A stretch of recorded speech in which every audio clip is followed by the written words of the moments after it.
Hello mga ka-greenie, good day po mga ka-greenie, good morning po sa inyong lahat. Maambon po sa amin ngayon, maulan-ulan, pero kahapon talagang grabe, ang lakas ng ulan, kaya nga walang pasok ngayon. Pero maaraw, ano yun? Umaambon pagkatapos maaraw, o kaya umuulan pes maaraw, sakit nun sa ulo. At gusto kong iligtas ang aking bunny ears kasi napansin ko, ayan o, natumba siya. Di ko alam kung bakit siya natumba. Hindi naman malambot yung kanyang mother, stem. O yung pinaka-eto niya, hindi naman malambot. Siguro dahil mataas na siya, kaya bumibigay na siya. Ang gagawin ko sa kanya ngayon, tatanggalin ko to, at ito, pati yung mga anak niya, ipopropagate ko. Ito yung cactus na ayaw ko talaga ipropagate. Kasi matinik siya, sobra. So, tatanggalin ko na lang tong babies niya. Ayan. Offset niya para ma-propagate natin. Baka kasi pag hindi ko siya naagapan, mas lalong masira at hindi natin ma-propagate. Sira na kasi yung ganito kong malaki ito. Tweezer, sira na.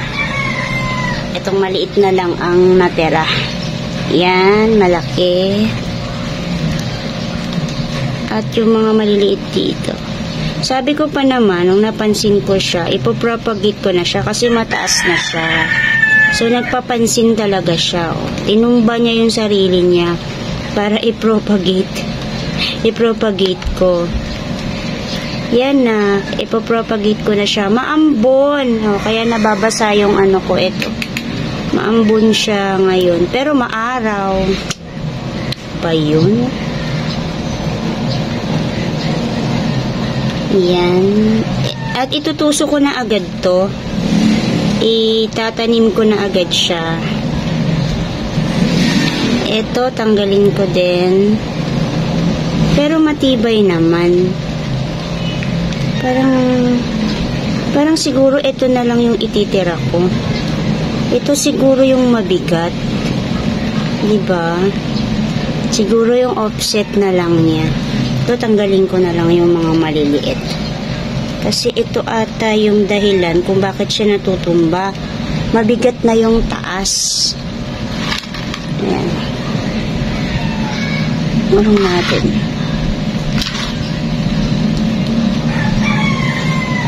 Para pag tinanggalan natin, maga-another offset pa siya. Dami nito. Sana mabuhay lahat.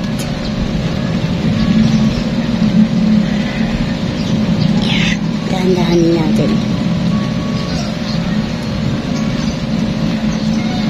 Ikot lang natin. Yan. Okay. So, tinanggal ko pa yung isa. Dapat pala hindi ko na siya tinanggal. Okay na yan. Hindi naman siya malambot oh. Yan. So, magaan na siya. Siguro nabibigatan na siya. Kaya siya natumba. Pwede rin namang tanggalin ko siya. Pero okay na yan. Para, ayan cute. Tatlo sila. So, ito ay aking itatanim. Kuha lang ako ng soil. Medyo maliit na pot yung aking ginamit. Kasi maliliit pa naman din sila. So, siguro pag medyo malaki, yan, dalawa sila. Pag maliit, tatatluhin ko na.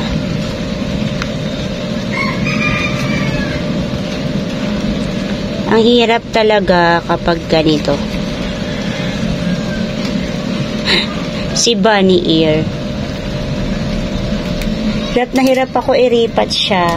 Kasi madikit sobra to sa kamay. Kaya bihira lang ako mag-propagate ng bunny ear. Kasi ang hirap tanggalin ng tinik niya sa kamay. Yan! Cutie! O, diba? So, next naman ay ito. Doon lang natin ng konti. Yan. Pag mga malalaki, pagsasamahin ko na siya. Pag medyo maliit,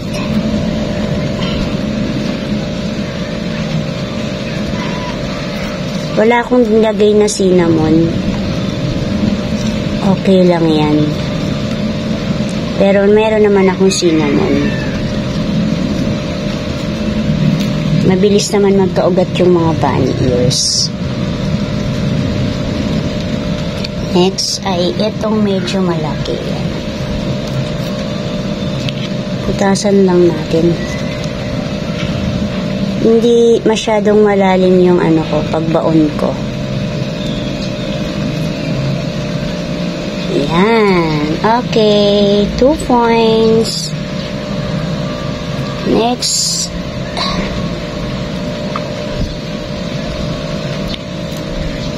Pasensya na kayo sa pot. Ayan, oh. Medyo madumi siya kasi kapag umuulan dito, tumatalsik yung lupa na pupunta sa pot.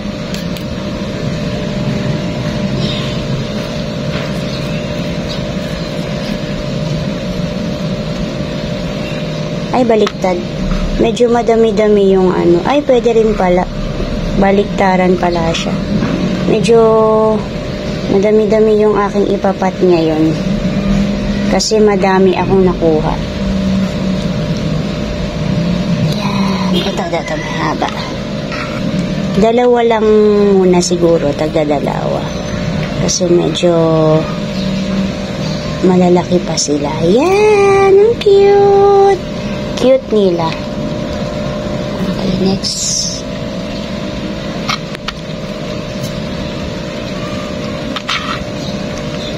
Medyo nabasa yung soil ko kasi di ko siya na natabi. Ang bigla kasi ng ulan. Pag akyat ko dito, wala na. Basa na siya. Okay lang yan.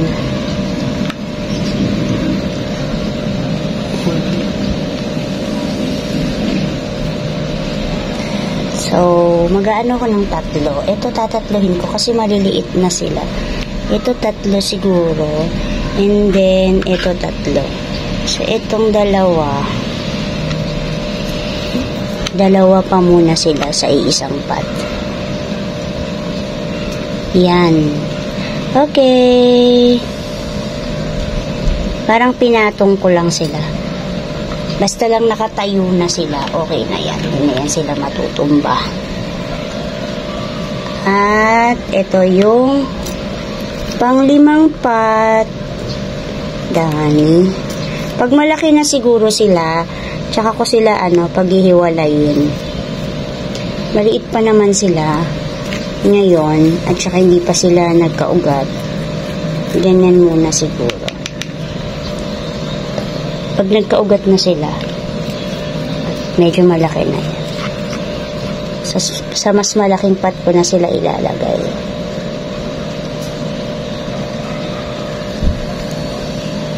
Eto, tatatluhin ko na siya. Kasi, medyo maliliit na sila. Yan.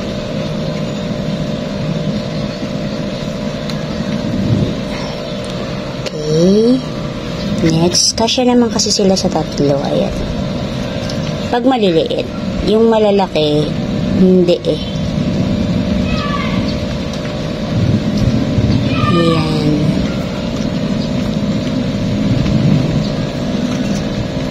Okay. Pero meron akong gloves. Hindi ko talaga siya ginamit. Ang dami-dami kong gloves doon nakatabi. Hindi ko talaga siya ginamit. Ewan, pinahirapan yung sarili no? Kaya mo na, matatapos na din naman. Kung kailan naisip yung gloves, kailan tapos na yun Dami-dami kong gloves na nakatabi. Hindi ko talaga siya ginagamit, ewan. Tamad na tamad ako mag-gloves.